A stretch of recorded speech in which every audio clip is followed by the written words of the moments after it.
शिक्षकाने प्रश्न केला, देव म्हणजे काय रे? एका शब्दातच सांग राजा म्हणजे काय रे?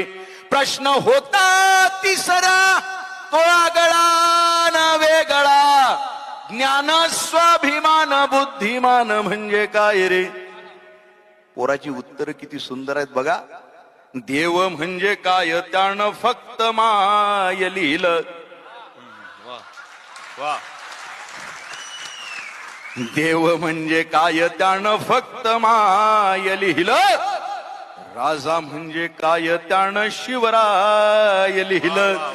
सुंदर. ज्ञान स्वाभिमान बुद्धिमान त्याला आलं नाही, तिथं त्यानं एक शब्द भीमराय लिहिलं. वा वा.